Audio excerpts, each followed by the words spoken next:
Vasili and Transformation Talk Radio. Hi, welcome. This is Dr. John DeMartini. This is one of the most amazing and inspiring shows that you can listen into. If you want to be on the edge of your seats, if you want to open up your heart, if you want to expand your mind, and you want to meet incredible people, stay tuned because you're just about to experience a transformative radio show that will change your life. And you're listening to the Dr. Pat Show that's coming up right next. Welcome to the Dr. Pat Show. Talk radio to thrive by. Powerful, inspiring, and coming to you live, bringing you stories of people like you and me, busting through and living life full out. Get ready to dare to wonder what your life would be like if you knew you could not fail. Hey, everybody, welcome. It's so great to have all of you turn us in and tune us on. One of the things you guys have heard me talk about is my journey, especially working with my account rep at Bank of America and working with them to not only secure the vitality of the organization through COVID-19, but also to work with them on the future. You know, how are we doing with our new expansion? What could go wrong? Now, here's what I want to say. Even with that special acknowledgement, and I encourage all of you to work with your banks, the thing that I love about this show today is I love data. I want to know what people are saying. I want to know, how are we doing with the savings plan? Is there something we could do to save automatically and not even lose a night of sleep wondering if that's even happening?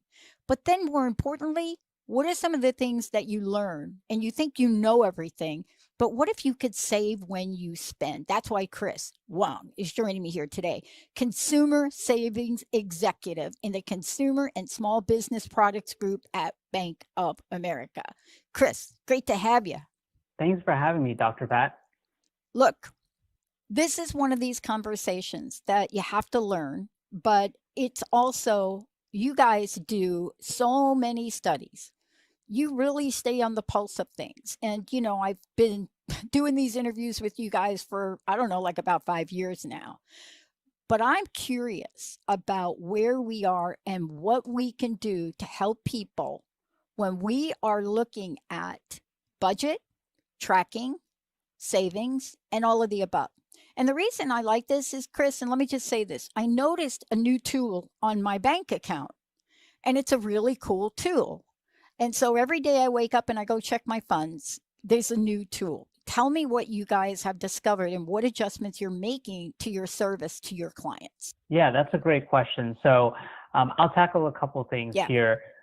What's exciting to me with, the new year underway is that 38% of Americans are aiming to save more in 2021, according to a recent survey that we did here at Bank of America. And so a great way to start saving is by doing the following 3 things.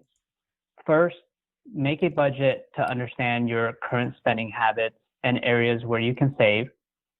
Second, review your expenses and bucket them into categories like groceries and utilities. Finally, measure these categories against your income to find out how much you can begin saving. And then in terms of the tools that you had mentioned, one of my favorites that I've started to use is LifePlan, which is available on Bank of America's mobile and online banking platform. And so with LifePlan, I select my goals based on what's important to me. For example, right now, I'm trying to save for my daughter's education. And so I can track my progress at any time and adjust as life changes. I think this is really what we're talking about in terms of innovation for people and what they need. Once upon a time, I think, Chris, you could, sort of set up an account and just roll along and money would go into it. But we are in different times and changing times, and people want more flexibility. And so let's talk about, what happens when you set up a plan? What happens when you set up budget and tracking and you track your spending? And then what happens when you have the, let's just say, flexibility to make a mid-course correction? Yeah, I think really that's a great question as we think about America Saves Week, which is an annual celebration this week designed to reinforce the importance of savings and promoting that healthy yet easy savings behavior. So a great way to participate for myself and my family is just to get involved and have that conversation. Start by teaching your kids and loved ones to create that budget, how to track their spending. From there, identify the areas to save, even if it's just $5 per month to start, and put that money into a separate bank account. Let's dive a little bit into the survey. Let's take a dive, and if you don't mind, let's take a minute to share with people what you all discovered and what does it mean to build an emergency fund? What does it mean to save when you spend? Tell us what you discovered and what the call to action is for people. Sounds good. So with that survey, we saw that 45% of Americans said their day-to-day living costs were their biggest challenge to saving in 2020. And so going back to the budgeting, going back to reviewing your expenses and measuring those categories against your income to see where you can save, that's going to be the core foundation of where, I would recommend to start. And then from there, on top of that, where you can save while you spend, that's where, if you have a credit card and a cash rewards credit card at that, that's where you can maximize the cash back you earn on your everyday purchases. And then you can use the rewards you earn to save by setting up automatic transfers so that whenever you reach a certain rewards balance, $25 or so, let's say, it gets deposited directly into your savings account. My assumption is on this, and I hope, Chris, you can just chime in and give us an update.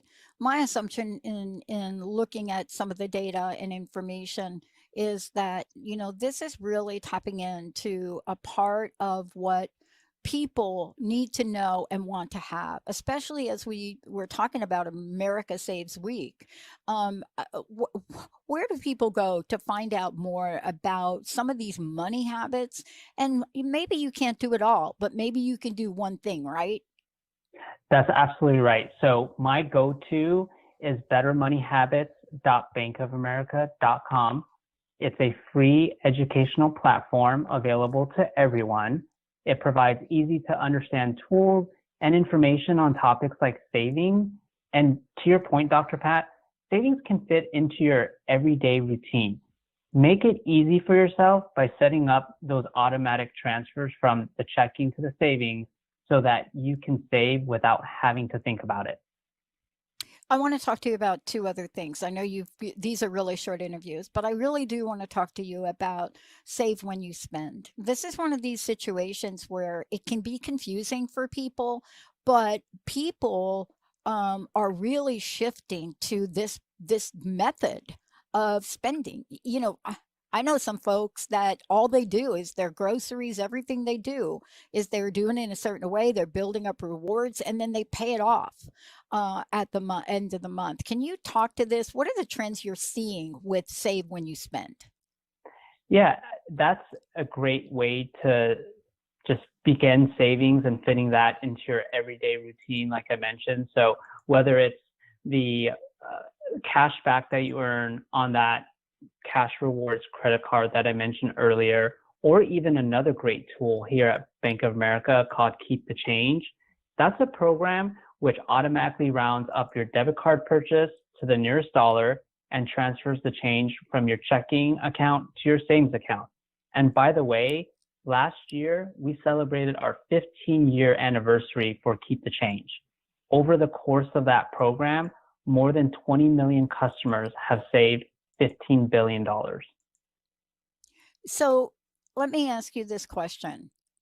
As you think about this and up close and personal, what some of the innovations are that Bank of America has done to help people really get in the zone of this, what would you say are your top 3 suggestions for people? Sure. The first suggestion is don't wait to open up a savings account, because that is one of the biggest steps you can take to start your savings journey. From there, evaluate your account options. Ask the right questions. So for example, are there account fees? Here at Bank of America, we have a great account called Advantage Savings that waives the monthly account fee for the first 6 months, which is a form of savings, and it's a great way to save on top of that. And then from there, fit it into your routine. So whether it's the automatic transfers from your checking to savings or that save while you spend concept, those are 3, I'd say, ways that, really resonate for myself and for like my family and friends when I talk to them about savings. There's so much here, but I love like pinpointing and getting right down to it. I want to ask you this question, and I know the data will talk to this. What are the trends you see on the horizon for people, Chris? Yeah, the trend that we're seeing is, one, Americans want to save more in 2021. So back to the survey that we conducted here, 38% of Americans are aiming to save more in 2021. Secondly, it's about, managing the day-to-day living costs. So last year, 45% of Americans said that those day-to-day living costs were their biggest challenge to saving in 2020. So getting ahead of that as we get into 2021, back to the budget and managing your expenses, that's going to be foundational for jumpstarting and making sure you have a successful 2021. Chris, I want to thank you so much for today, and thank you for continuing to provide information so that people can make educated and informed decision. I want to ask you one last question, if I would, and that is, what is your personal message? What would you like to leave us with today? And again, please remind people how they could get more detail about what we're talking about here. Sure.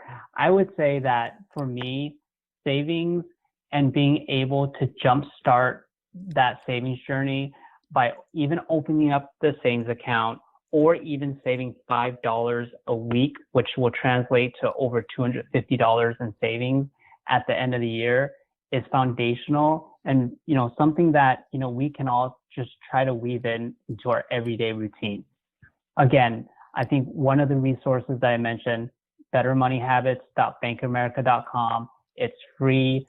It provides such great information. That's a go-to platform that I leverage whenever family and friends ask me about where to go for more information. Well, thank you so very, very much for everything that you're doing. Thank you again, and thanks to Bank of America. Let's take a short break, everybody. We'll be right back. You're listening to Transformation Talk Radio. Hey, everybody, welcome. Welcome to our good news segment. Many of you have heard us talk about some of the changes and adjustments we've made, not just as one radio show, but as a broadcast network launching 10 channels, thousands of hosts. So for us, we've been looking at how do we go about this? What have we had to do to change technology? What did we have to do to improve on how we interact and how responsive we are to all of you as listeners, but even more importantly to our clients? The good news is the pandemic has had us look at possibilities we never thought we would explore. But Carl Holler is joining me here today, Global Lead IBM Consumer Center of Competency. He is the expert because now we're going to find out how this pandemic has changed consumer preferences, but even more importantly, what are all of us, service providers, retail, what are we doing to adjust? Carl, it's great to have you. Dr. Pat, it's great to be here. Thanks for having me on. Look, all of us have had to look at, it's kind of like, oopsie, what do we do now? You ever have that thought in your mind where you go like, oopsie, what do we do now? Oh yeah, about 10 times a day. And I think, that we had a really big one of those, now 11 months ago. Right. And it's been continuing ever since then. And the consumer, you described it. Consumers are behaving differently. They have different attitudes and preferences. And all of the industries that serve consumers have had to respond to that and do so much faster than they've ever reacted in the past. And I don't know about you, but yes, there were some hiccups in getting certain products for a period of time. But I've been really impressed with the way retailers and brands have reacted to this in terms of getting things like curbside pickup launched in, sometimes days and weeks, getting things like contactless payments out, getting even just those plastic screens and the 6-foot stickers. Some of the stores had those things ready to go in a manner of days and weeks from when the pandemic first hit, and they've been really pivoting around that ever since. And one of the things you said that I really want to pick up on, for those of you out there, I want to make sure that you know that anything we're talking about, go over to ibm.com/retail, ibm.com/retail. One of the things that I think people like me and others are faced with, Carl, is we have never had to think about, let me simplify it, bandwidth in the way we're thinking about it now. And the reason I bring it up is because we're getting such great retail service, everything from doctor appointments where they're showing live streaming videos and x-rays. I mean, it's phenomenal. But as the service provider, we didn't understand server, what cloud, what? Yes, Where am I going with that? But you all have stepped up to that to address this issue, right? Yeah, definitely. Really, if you think about it from a consumer perspective, it's about what tool is needed to do the job. Like if I just need to add or multiply, 2 5-digit numbers together, I can just pick up a calculator and do that. One time, that's great. If I need to do it time and time again, well, maybe I, do something in Excel on my laptop. Well, maybe I need to do that, but I also need to have, 3 other people collaborate with me. And so I need to not just do it on my laptop, I need to do it on kind of a laptop in the sky, and so maybe I'm using an online version of Excel, or maybe I'm using something like a Google Sheets. And what I'm doing is I'm kind of changing the compute, is what we would call that. Changing the tool to match what my needs are. And that's really what retailers do with cloud computing.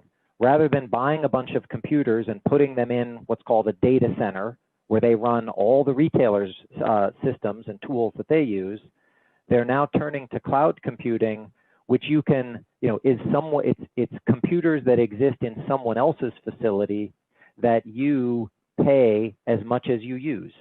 And that's allowed them to scale up and down as needs dictate. And when we have a time where online shopping grew so much as it did last April, we experienced approximately 5 years of growth in online shopping in the span of about 5 weeks. That wouldn't be possible if all the retailers now had to go out and buy, hundreds or thousands of new servers to handle all of that inbound online traffic. But instead, they could work with their cloud provider, and IBM is one of the leading cloud providers in the country, to essentially turn on more computing power and say, you know what, I need that pipe to be a lot bigger than it was yesterday because I'm getting a lot more demand. Yeah. And you said it. I mean, many people, if they don't know, we're shopping for cloud providers to handle our expansion and the bandwidth we'll need for live streaming audio, full production, and live streaming video. So this is a topic very near and dear to my heart. But the flip side of this too is there is a positive environmental, if I should say, impact of this. And for networks like ours that has a green channel, just saying, we're glad to see the move in that direction. What is the feedback? What kind of feedback are you getting about this? Because most environmentalists or green friendly people, and by the way, there are 50 shades of green, but most people are like, yeah, I'm all for it if you can make this easy, right? Yeah, I agree. And I think, each consumer kind of draws up what's important to them based on, what they need and want at the time. We released a study, a global study of about just under 30,000 consumers around the world last year, pre-pandemic, and we found that 57% of consumers were willing to change their shopping behavior to be more environmentally friendly and to be more sustainable. about a third of consumers were willing to pay more to support products or brands who were taking a more environmentally friendly or more sustainable posture. Now, I think when people could, in that time period when people couldn't get toilet paper and couldn't get disinfecting wipes, they were going to do whatever they needed because, we moved up Maslow's, moved to a different position, lower down in Maslow's hierarchy of needs. That's right. It was about personal, family, safety, and security. So some of that went on a big pause, but in 2021 and forward, it's really coming back in a big way. We're talking to clients all around the world right now about what they're doing from a sustainability perspective, how they're measuring it, because you talked about the 50 shades of green is important, and how you share that to consumers so consumers can understand the impact of their decisions. Like, to what extent is it more sustainable to shop in a store versus shopping at home online and getting something delivered? Right. That probably depends on how you get to the store. Are you driving yourself? Are you just buying one item, or are you buying a whole basket full of items? Is your box coming with only one item in it? Is it being sent locally? Is it being shipped from overseas? There are a lot of different variables involved. And right now, I think a lot of consumers, they want to be sustainable. They don't know how. So we're trying to help retailers and brands share information so consumers can make the better decisions that most of them want to make if they have the right information. Carl, one of the things that you talked about, and I really want to get a little bit deeper about this, and that is this idea of flexibility, user-friendly, different IT infrastructures. For us as a network, we got on top of changing our infrastructure about 2 years ago, and now we're in testing. And we had to make a major shift from a particular software to a different software, but a whole different infrastructure around delivering live streaming audio, video, to the point of looking like a TV network as we are. But we didn't know what we didn't know about that. The good news is we started 2 years ago. How are people doing such a fantastic job in such a short period of time? This has to do with the level of consumer/customer focus you all have around this. Because look, of course, you're IBM, but even as IBM, you guys had to respond to thousands and thousands of retailers to help them in a really short period of time. Yeah, we did. And we've got some super smart people at IBM, and we had contingency plans in place, and we managed to do things like, shift 10,000, 15,000 workers from working in, a big technology facility to shifting to work from home, within a week. And sometimes that needed to involve buying them laptops because they were using desktop devices in the office at the time. So, we had to shift just as all of our clients had to shift. And some of those experiences that, because, we're a big employer of 300,000 people as well, some of our experiences working with our own people and our own technology has allowed us to be in a good position to help our clients who are facing a lot of those same challenges. Yeah, we went through the same thing. We had to upgrade every piece of, technology we had, that computing technology we had in our studios because we found an innovative way. COVID is a very sad time in our history and lives. But for people that I'm watching, everyone from the folks that are delivering a week's worth of food already prepared to a doorstep and doing that seamlessly. We have seen so many changes because of having the possibility of a safe, secure, efficient, and effective cloud environment. And from an IBM's perspective, let me ask you this. I mean, IBM, for me, I worked at the phone company before it was even automated. And so my familiarity with IBM goes way back. But this is a whole new world of being able to provide for people. Where are we today in what you see at IBM? But also look a year out for me. And tell me what you're most excited about, Carl. So, I look at, technology, and I mostly work with retailers and brands, and, those are businesses that have been around for hundreds or thousands of years in some cases. The idea of shopping and retail has been around for thousands of years. If you think about it on that long cycle, we're relatively early in what I'll call the technology wave. We're really only 50 years into regularly using computers, right, at the individual level to help us do our jobs better. As I look forward, frankly, I think what we're going to see is we're going to start seeing the future that many of us were promised, by growing up watching Star Trek or by, watching different sci-fi movies over the years, and seeing the different ways that you can interact with technology and with computers in a way that is so much more intuitive and natural. And that's really what the idea of artificial intelligence is about, is, a computer that you can talk to, and I mean talk in either physically speaking or typing or chatting, in a way that you would with a human. Yeah. That they're like the assistant that's always working and always searching for things and helping you essentially get a superpower.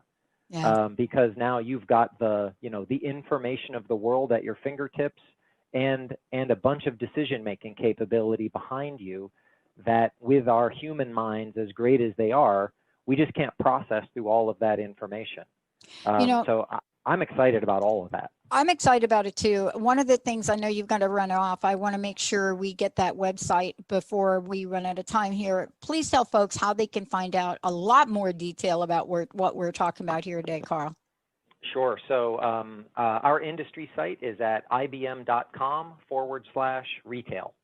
And one of the things I want to just say, and love for you to comment on, one of the greatest challenges that I hear from our clients, and this for sure, is getting educated about cloud technology and not have to be a tech person. The number one question that comes up from clients is, love it, but how do I manage the cost of it? Isn't this where scalability comes in? Yeah, scalability comes in. Is definitely one aspect. And also what we're seeing is an evolution of cloud in and of itself, choosing a cloud provider, to the next evolution of what we call open hybrid cloud, where you're not just managing one cloud provider, because then you get locked in, and if they raise their rates, you just got to pay it. Yeah. What we're seeing is that, a modern company, and really any company, has dozens to hundreds to thousands of different computing needs.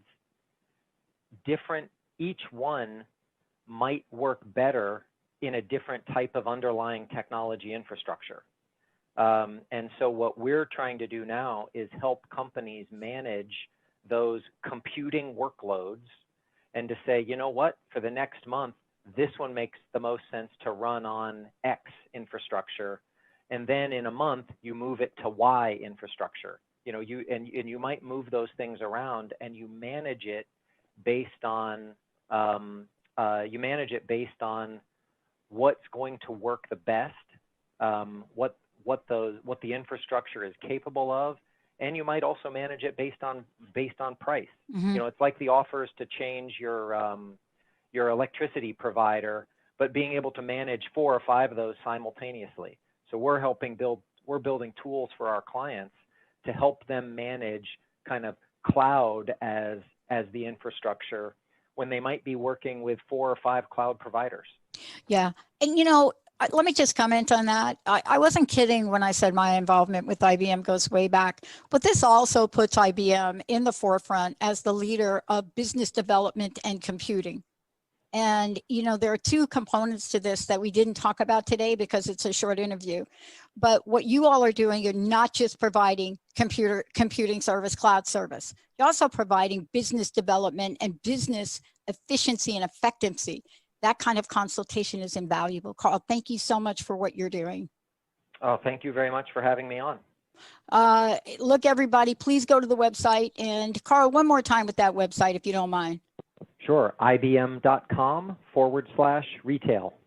All right, everybody, check it out. Please, there's a solution for you as there was for us. We'll see you in a minute.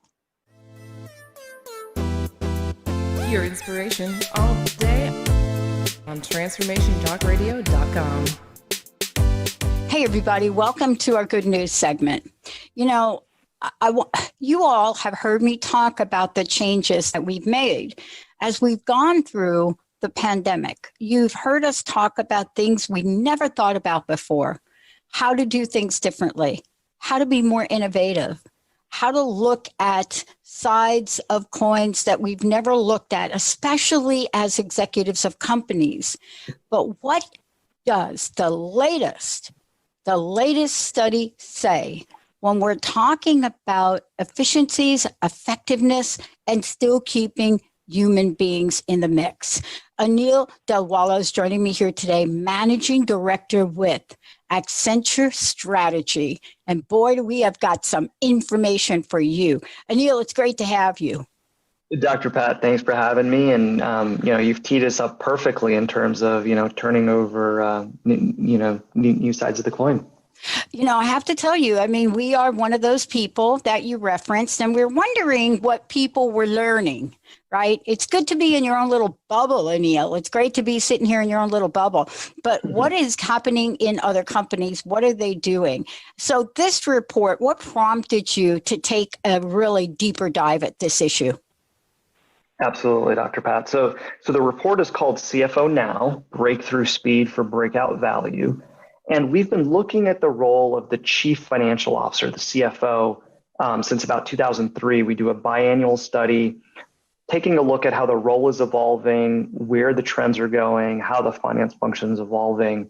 And so we thought we were in a really unique moment where a lot of transformation, a lot of change was coming at the company and the CFOs at the same time, both because of the disruption from the pandemic, but also trends that were pre-existing in terms of digitalization, changing market and industry dynamics, changing consumer expectations. So we really felt that this was the CFO's moment, and we wanted to see, how their role was changing.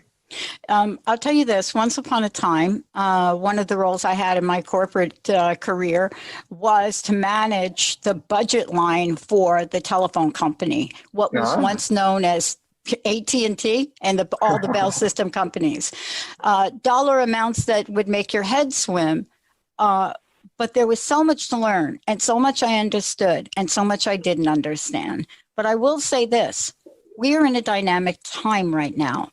And from our company's point of view, what we've had to do from a financial CFO or C-suite perspective was unprecedented. What have you found? Have you found that people that are in this role, traditionally in this role, that pretty much know what they're doing, did they have to break out of their own box here? Absolutely, Dr. Pat. They had to break out of their box, break out of their shell. They had to get comfortable with new areas. What you talked about, managing those budget line items and numbers that would make your head spin, we call that role the economic guardian. So it's the traditional role of the CFO and the senior finance leader who is responsible for being the financial steward of the enterprise, the financial viability, the financial compliance. And that's a very important role, and the role's not going away. But what we're seeing is this change and this dynamic where the CFO can't only be the economic guardian, right? Also have to be the architect of business value. So they're working across the management team at the company, across the C-suite. They're working with the chief human resources officer, the chief information officer, the chief marketing officer as examples to say, how can we bring data together and get better visibility across financial data plus operational data, plus any third-party, external, macroeconomic data to be able to answer different questions that we haven't ever been able to answer before. And then the third role they're leaning into is this catalyst of digital strategy, really becoming, the hand-in-hand partner with the chief executive officer, the CEO, to say, where's the company going 3, 5, 10 years from now? what are going to be our new sources of revenue, the new customers, the new markets, the new channels, and how are we going to manage that with the resilience to still deal with data security issues or environmental, social, and corporate governance type of concerns. And so bringing those three roles together is really forcing the CFO to break out of that box, as you said, Dr. Pat. Yeah, and I want to ask you this question because there's the old perspective, and what I'm talking about is after my career, I became a consultant, and I re-engineered all of the processes at Snohomish County PUD. That I consider old school, because here's why. It is something somebody wakes up and says, this is something we have to do. It's almost like a sharp turn. And what I hear you talking about is not so much a sharp turn, but planning the road. So these are curves in the road that make adjustments to the business model and strategy. And that is very different to me than practices that were incorporated after 1990. What are your thoughts on that? Absolutely. What we've seen is any time that there's been large disruptions in the enterprise, whether it was the pandemic or even going back to, when we had the great financial recession, anytime that there's those big changes, we're seeing the role of the CFO having to change because of what's needed in the enterprise. Sometimes it's regulatorily mandated, but oftentimes it's stepping into the opportunity that's out there for the company to grow faster, to be more profitable, to be a better citizen in the community. And so it's really about the CFOs leaning into these roles because the opportunity is there from that disruption. Yeah, I mean, one of the models that traditional leadership talks about is there's the CFO and there's the rest of the company. What I hear you saying, and what what the study says, Anil, is that, wait a minute, now we're looking at numbers in the 80%, 86, 88%, where the CFOs are really tied in to a collaboration, almost like an inside client perspective, and working with their management. What have you seen as a result of this? We would all expect to see improvements. What have you seen in improvements from results? But even more importantly, has this allowed for new technology, so to speak, to come to market quicker? Dr. Pat, a lot of good ideas and a lot of good questions there. So the CFOs that are becoming the elite CFOs, the high performers, they're separating themselves and their companies from the rest of the pack. They're really becoming their own self-disruptors in a way. And when they do that well, when they embrace these three roles that we've talked about well, they're delivering financial value. They're able to grow profitability at a growth rate. So the EBITDA CAGR is almost double what the rest of the peer set is able to achieve. The top line revenue growth, so the revenue CAGR is 10% higher from the rest of the peer set. And so it's financially compelling. And I think you asked the right question. What are the trends and the technology that they're using to achieve these? How are they getting there? And they're really focusing on two elements. One is the data. So combining that financial and operational and external data to make different decisions and break down silos across the data. And secondly, they're accelerating adoption and use of the cloud to be able to ingest and store and process that data, but leverage the artificial intelligence that's native to a lot of the cloud platforms in order to create new insights, drive new sources of value, and do it at a speed that's never been possible before. Anil, do you see this as we made a major adjustment to the times we live in? Now, here are the things that we know. If you are a CFO, if you're anybody in any kind of role financially, you had to get involved with things that you perhaps normally would not have gotten involved in. You've had to look for resources to keep your business alive. You've had to really find out what are the issues. What do I put our priorities on? How do I become a guardian beyond, almost like guardian of the galaxy of my company now? How do I become that? Because these people are in times and they need to have ways to shift and change and take the curve a little bit better. it can quickly become very overwhelming. Just, hearing you talk about it, there's so much, coming at these chief financial officers. Mm-hmm. In the pandemic, they had to deal with liquidity issues, changing supply chain, how they're going to enable all their workers to work remotely and work from home. How are they still going to, engage with their customers or consumers? So you're absolutely right. There was a lot of changing dynamics. But I think what we're going to see as we, come out of the pandemic, as we try to renormalize, there's no going back to how things used to be. No. You've got to embrace where you are and find the opportunity and take advantage of it as you move forward. And because of that, you can't go back to a CFO that's only an economic guardian. You've got to have the CFO that's, partnering across the C-suite for being that architect, or really thinking about the digital strategy of the company, really thinking about what's next for the company as well. Well, I want to thank you for bringing this forward. I know you are so busy today taking the message out, but underneath everything we've talked about is more information. And so I encourage our listeners to pass this information on, because you've done the study that will allow other organizations to model the possibilities of getting the things that people need in this time way faster, and to make sure the priorities of the organization are aligned. This is one of the most important, I think, shifts in managerial roles that we've seen in a long time. It really blends the needs of the organization, the needs of the people in the organization, and the ever-changing environment. Boy, I'll tell you, I hope the CFOs are getting a raise. Well, it's certainly an exciting time, Dr. Pat. And if I may, if folks want to read it, they want to understand it, they want to make it their own, you can find the report at accenture.com/CFO now, as well as all of our research and the numbers and the metrics that you can roll around it. And you can just, everybody out there, you can Google that, CFO Now, breakthrough speed for breakout value. So important. We are a company that has had to do exactly what Anil just talked about, but we didn't know it was a thing until today. Anil, thank you so much. Thanks, Dr. Pat, and glad you were ahead of the curve already. Yeah, me too. Just saying. Everybody, let's take a short break. We'll be right back. Get empowered. Transformation Talk Radio.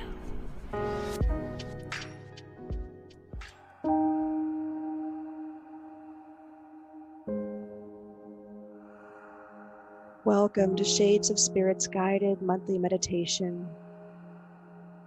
Today we're going to be connecting you with your past animals. We have a sacred connection to our pets in life, and we continue that sacred connection in spirit.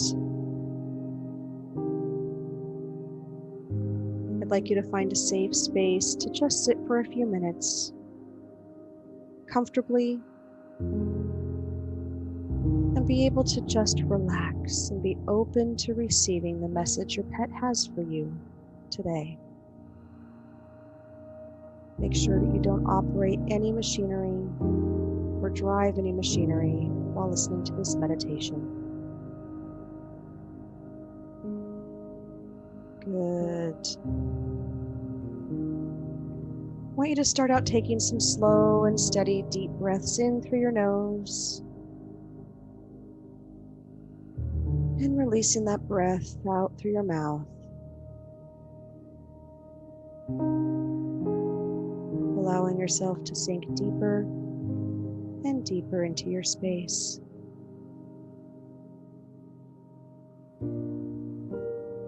Take another deep breath in through your nose, bringing your shoulders up to your ears, feeling that connection, that engagement. And now relax and release those shoulders and that breath deeper into your space. Your legs are getting heavier. Your arms are getting heavier in your lap.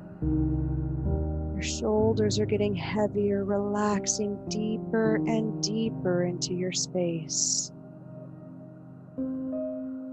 Take one more nice deep breath in, picturing the color green surrounding you and moving through you.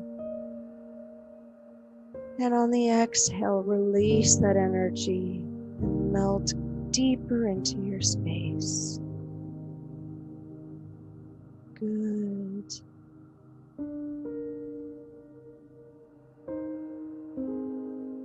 Now with this meditation, I want you to be open to receiving that love and light from that pet on the other side.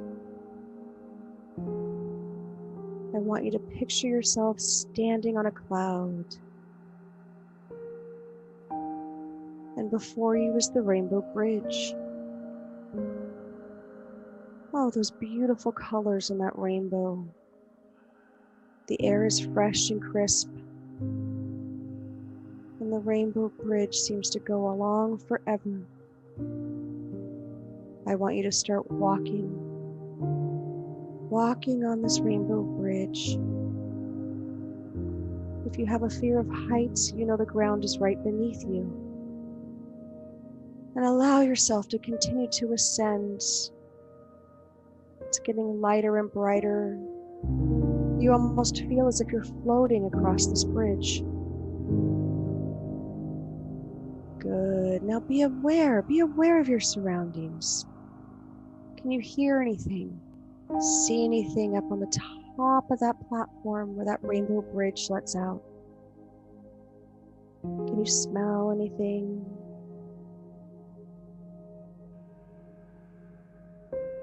Nice. And as you approach the top, I want you to be ready to receiving this special message from your pet today. I want you to go to the platform and look out over this beautiful, vast field.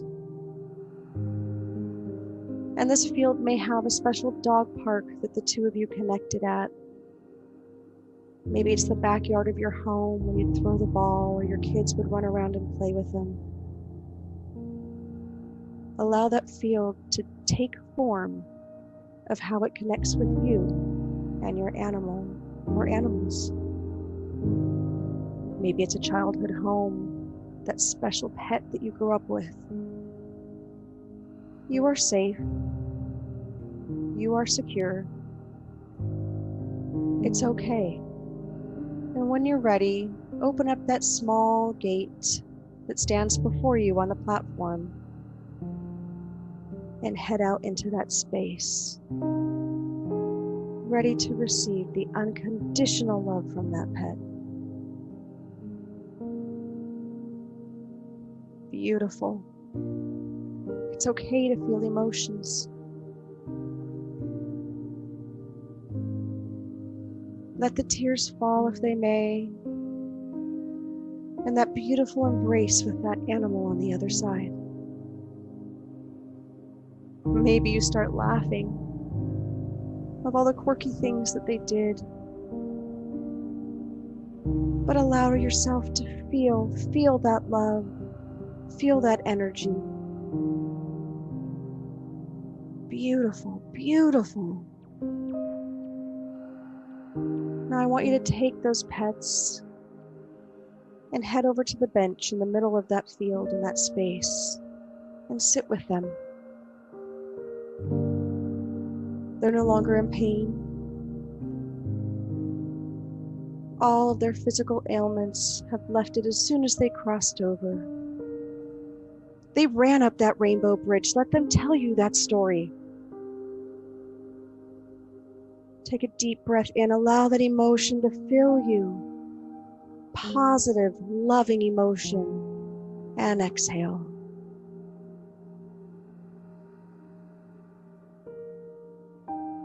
Now I'm going to read a channeled message from Spirit Walker Nicole to you from your pet. Take in these words, honor these words, and share this moment with them. I'm up here in the sunshine. It's warm. I'm wild and free. I can hear you say my name and see your endless tears. Please understand, I am okay and just waiting up here for you. Time is different here. Years pass like seconds. You took such good care of me as we spent time side by side. You made my heart soar just by coming home or telling me you loved me. Sometimes I settle in here in the grass and under my tree. There are others that do the same. We look towards our sky and we can see you. We can check on you and even come to visit if we want. Sometimes you can feel us near. You may see a shadow out of the corner of your eye or feel us laying next to you. We are never far away. Our love is a gift. And although we don't get to enjoy the luxury of many years, we do learn the value of unconditional love and what a gift that is. It was an honor to share a part of your life. The angels take such good care of us. We each have a personal angel that steps in to take care of us. We have everything we need here. We have unlimited treats, toys, and playmates. We will be together again someday. Until then, live a beautiful life.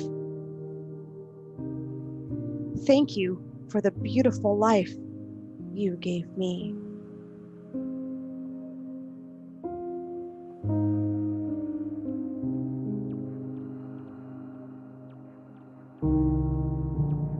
Good. Absorb that message. Thank them for that message. You may even start to see or have already felt their angel presence around you, as each one of our pets has a special angel just dedicated to them. Take a few more minutes on this bench. Absorb that healing energy, that loving energy. Feel the light within them, that spark. Take that energy with you. It's their gift to you. Take a deep breath in through your nose. And exhale that love. You will see your animals again one day. For them, it will be the blink of an eye. Remember that.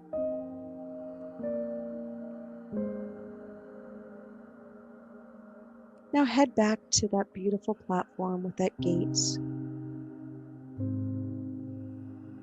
Turn to your pets with one last hug, one last smile, one last ball throw. Invite them to come down anytime they wish. All you have to do is ask, and they'll be there for you. Now open that gate and step through onto the platform, shutting that gate, knowing that they are safe, they're secure, they're loved and well taken care of. This is not goodbye. This is I'll see you in a minute. Now I want you to do something different to come down this rainbow. You're filled with such beautiful energy. I want you to sit at the edge of the rainbow on the platform, and I want you to allow yourself to slide down that beautiful rainbow. Right back onto that cloud. You are safe. Feel the wind as you're coming down. Allow it to fill you with life You're starting to feel more energized, more alive, more at peace. Great. You're almost there, back to that cloud. Enjoy this ride.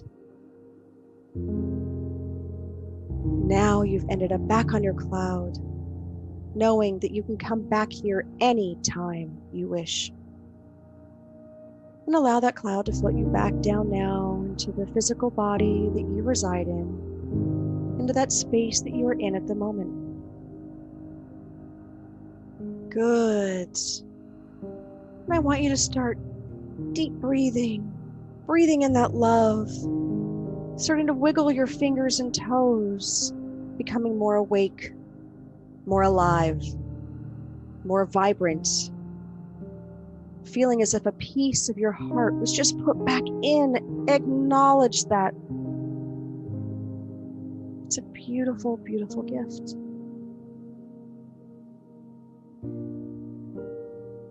Thank you for joining us on this journey. And remember, you can come back here anytime. The views expressed on this program